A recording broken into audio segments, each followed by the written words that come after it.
Have you ever finished a day and wondered if you've done enough? Do you ever find yourself measuring your worth by what you've accomplished, completed, or crossed off your to-do list?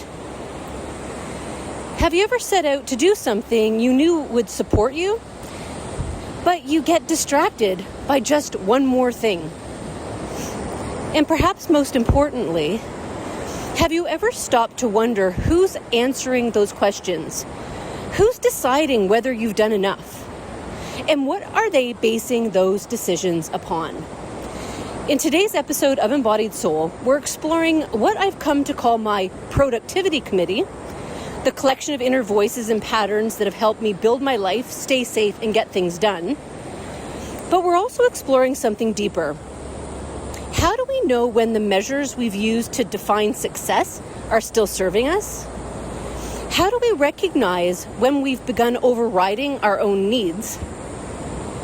And what might change if we started listening to the quieter voice underneath all the planning, striving, and doing?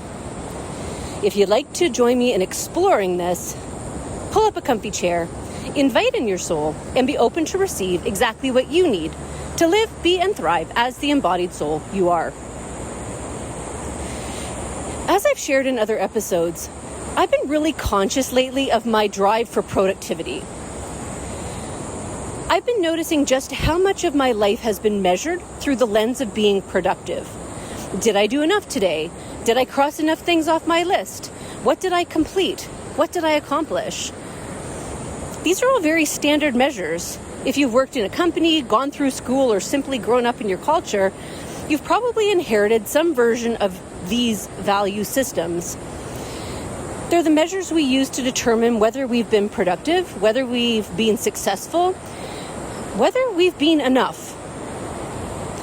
And I've become very aware that I put a lot of pressure on myself through those measures. To do, to produce, to complete, to achieve. I've taken pride in that part of myself. My entire career was built on it. And while there are beautiful aspects to that part of me, she's determined, resilient, consistent, she gets stuff done, I've also started to notice the cost. Because the other side of that pattern is that resting can feel difficult. Sitting and reading a book can feel difficult. Doing something that can't easily be measured as productive can feel difficult. Leaving something unfinished can feel difficult. I've noticed how often I've pushed myself beyond what my body was asking for. How often I stayed up at the computer longer than I wanted to. How often I've continued when I was tired. How often I've overridden signals from my body because I needed to finish one more thing. And when I really sat with that realization, it actually made me quite sad because I could see how often I had abandoned myself. I wasn't just ignoring my body's signals occasionally. I had built an entire identity around overriding them. Now, I want to be clear. I'm not blaming the school, work, society, or anyone else. Certainly those influences help shape my beliefs, but these are ultimately measures that I adopted. Consciously or unconsciously, I chose to live by them. And over time, they became so normal that I didn't even question them. So over the last while, I've been consciously choosing a different way. Part of that has been intentional. Part of it has simply been that my body and energy system have become increasingly clear in their communication, to the point where it has become almost impossible to push through in the ways I used to. If I push too long, if I'm overriding myself, if I'm forcing something that isn't aligned, the energy drops. The body gets heavy. The exhaustion arrives. There's no momentum. There's no flow. I can still try to push, but it becomes increasingly frustrating because there simply isn't energy available. And I thought I was doing pretty well with this. I thought I had made a lot of progress until recently, because I caught a very sneaky little loop One of those patterns that has been running so long I didn't even see it. I had consciously decided that I wanted to move more with the flow. Rather than following a rigid schedule or constantly trying to optimize my day, I had begun asking different questions. What does my body need right now? What has energy right now? What am I genuinely being drawn toward? And then acting on that. Or at least I thought I was. Because here's what happened. I'd get up in the morning, have my coffee, and ask myself, what do I want today?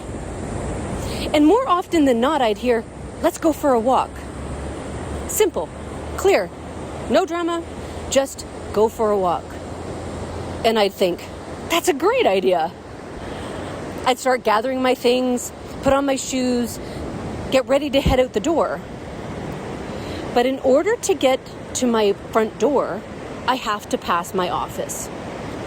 And almost every single time as I passed the office, another voice would show up. Oh, before we go, let's just check this one thing. Just one thing. Maybe it was an email. Maybe it was a YouTube comment. Maybe it was something I needed to update. Maybe it was something I forgot yesterday. Just one thing.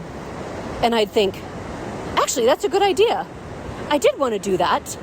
So I'd go to my office, I'd sit down, and maybe I'd do that one thing.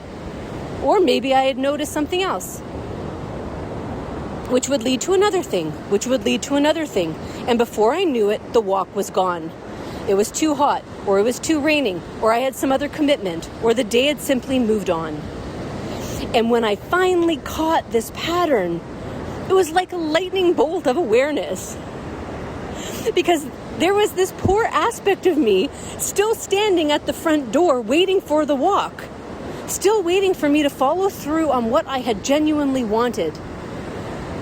And one of the things I'm learning is that my body often speaks first, the mind speaks second, and the productivity committee definitely speaks third. And if I don't pay attention, that first whisper can get drowned out very quickly. And before I go any further, I want to invite you to become curious about something. Where is your version of my office door? What is the thing you keep saying you want to do for yourself? And yet somehow something always seems to happen first. Maybe it's going for a walk. Maybe it's exercising. Maybe it's working on a creative project. Maybe it's resting. Maybe it's drinking more water. Maybe it's finally making that phone call. Whatever it is, what is the thing that continually gets delayed by just one more thing? Don't judge yourself for it. Just notice it. Because sometimes seeing the pattern is the first step towards changing it. And what I found fascinating was that I had been telling myself I was listening to my body. I had been telling myself I was choosing differently. But this little tiny productivity loop kept hijacking the original impulse. And that's when I met what I now lovingly call my productivity committee. Now here's the important part. The productivity committee isn't bad. I'm not trying to get rid of it. I'm not trying to shame it. In fact, I deeply appreciate it. That committee helped build my life. That committee helped me create a career. That committee helped me show up consistently. And that committee helped me keep promises and follow through. It has kept me safe for a very long time. But I think that committee is a little nervous right now. Because this new way of living doesn't come with the same certainty. Listening to your body is less predictable. Following your energy is less predictable. Living in the moment is less predictable. And I think that part of me keeps trying to pull me back toward what feels familiar, what feels safe, what feels measurable. So I've been experimenting with something very simple.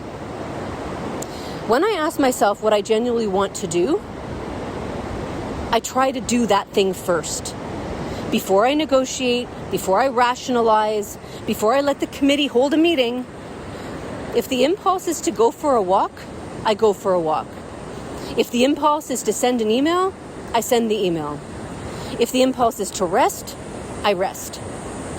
Not perfectly, but more often. And something else came clear. Part of my challenge wasn't just changing my behavior. It was changing my metrics, changing what I measure. Because even when I was beginning to live differently, I was still measuring myself by the old scoreboard. I was still asking, what did I accomplish? What did I complete? Was I productive enough? And so I've been experimenting with new questions. Did I listen to myself today? Did I honor my energy? Did I override my body? Did I stop when I needed to stop? Did I follow the first impulse? Did I follow through on what I genuinely knew was right for me in that moment? And those questions have been changing everything. And if you'd like to experiment with me this week, I'd like to offer a simple practice. I call it following the first whisper. Once a day, pause and ask yourself, what do I genuinely want or need right now? Then pay attention to the very first response. Not the second one, not the committee meeting that happens afterward, not the 10 reasons why you should do something else. Just the first whisper. Maybe it's go for a walk, drink some water, send the email, stretch, rest, sit outside, call a friend. Whatever it is, see if you can honor it before negotiating with yourself. Not forever, not perfectly, just as an experiment. And notice what happens. Notice the stories that arise. Notice the resistance. Notice which members of your internal committee suddenly have very strong opinions. Because that information is valuable. It tells you something about how you're wired. It tells you something about the patterns you've learned. And awareness is often where change begins. Now, one thing I've learned through this podcast is that there is no one-size-fits-all answer. A beautiful example happened recently when I was sharing this exact story with a friend. I finished explaining my productivity committee and my tendency to keep pushing. And she laughed. She said, I'm exactly the opposite. She said, I don't struggle with stopping. I struggle with starting again. And I thought that was such a perfect example. Because the goal isn't to copy someone else's answers. The goal is to understand yourself. It's why I often offer reflective questions rather than telling you exactly what to do.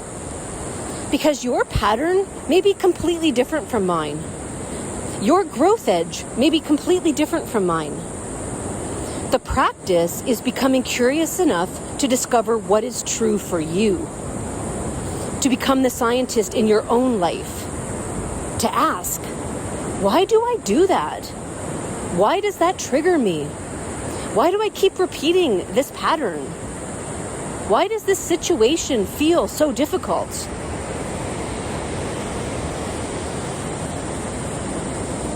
Because when we become curious instead of judgmental, something shifts. We begin reclaiming our power. We stop looking outside of ourselves for all the answers. Other people can offer perspectives. They can act as mirrors. They can share experiences. But ultimately, nobody knows your inner landscape better than you do. And that awareness creates choice. And perhaps that's really what this episode has been about. Not becoming less productive, but becoming more aware of who is making the decisions and what they're basing those decisions upon. Because change doesn't happen through shame. It doesn't happen by making parts of ourselves wrong. It happens through awareness, It happens through understanding. It happens through learning how we work. And perhaps, little by little, creating new ways of measuring a life well lived. If you've enjoyed this episode of Embodied Soul, I'd love to hear from you. What resonated most? Do you have a productivity committee of your own? Leave me a comment and let me know. And if this episode supported you, please consider liking, subscribing, or sharing it with someone who might need it. It really does help these conversations reach the people they're meant to reach. Thank you for being here, and I look forward to being with you again next week.